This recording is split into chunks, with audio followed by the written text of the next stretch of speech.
You know that iconic image of the revolutionary, right? The young, idealistic fighter rising up from the oppressed masses to fight for the people. Well, what if I told you the data tells a completely different and way more interesting story? Today, we're going to dig into the surprising truth of what it really takes to win a revolution. And trust me, it is not what you think. And that's exactly what we're going to do.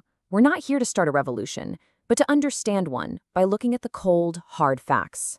So let's start by tearing down the biggest, most powerful myth of all. I mean, just picture Che Guevara's famous portrait. That face is on millions of t-shirts and posters for a reason. It sells a powerful story that revolutions are organic, that they're led by the children of the poor, the farmers, the workers, all fighting to break their chains. It's a heroic, romantic idea. But what if that inspiring story is, well, mostly just a story? What if the actual data from real-world revolutionary movements paints a completely different picture? To get to the bottom of this, we're not going to rely on opinions. We're turning to a landmark study that crunched the numbers on decades of guerrilla movements across Latin America. We're talking about pure evidence here. So let's ask the most basic question imaginable. Who were the people actually leading these movements? The answer is probably going to shatter that myth we were just talking about. Okay, get ready for this, because the numbers are pretty shocking.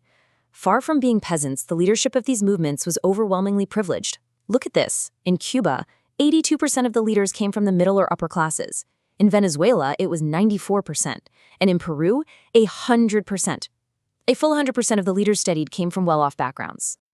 And yeah, they were pretty young, but maybe not as young as the posters make them seem. The average age of the leadership in Fidel Castro's successful Cuban Revolution, 28. Definitely young, but not exactly kids. So when you put it all together, a very clear picture starts to form. The typical guerrilla leader wasn't some poor farmer. He was almost always a guy in his late 20s or early 30s. He had a university education. We're talking doctors, lawyers, engineers. And get this, a lot of them were the sons of the very landowners and elites they claimed they were fighting against. I mean, think about it. Fidel and Raul Castro fit this profile perfectly. And, this isn't some new thing. As the sociologist Alvin Goldner pointed out, this whole pattern of educated elites leading working-class movements, it goes all the way back to the guys who started it all, Marx and Engels. All right, so we've established this really clear, kind of counterintuitive profile for a revolutionary leader. They all look remarkably similar on paper, no matter which country you look at, which honestly just brings up an even bigger, more fascinating puzzle. This is the billion-dollar question, right? If the revolutionaries were all cut from the same privileged cloth, why did one group hit the jackpot and win it all in Cuba, while other groups with similar leaders and a lot of popular support just failed? For years, the experts have basically been split into two camps on this. On one side, you have people who say revolutions are made by powerful, determined movements. And on the other side, you have those who argue that revolutions just sorta happen when governments get weak and fall apart on their own. So let's break that down real quick. The strong movements idea focuses on the rebels themselves, how good they are getting support, how well they fight. But the weak regimes theory, it flips the script. It says, hey, don't look at the rebels. Look at the government. The key isn't how strong the revolutionaries are, but how fragile and weak the state is. But here's the thing. What if that whole debate is just a false choice?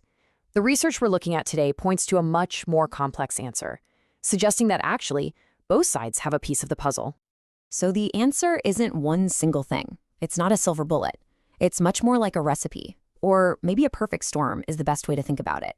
You need several crucial ingredients that all have to come together at exactly the right moment for a revolution to actually work. And here they are, the three essential conditions.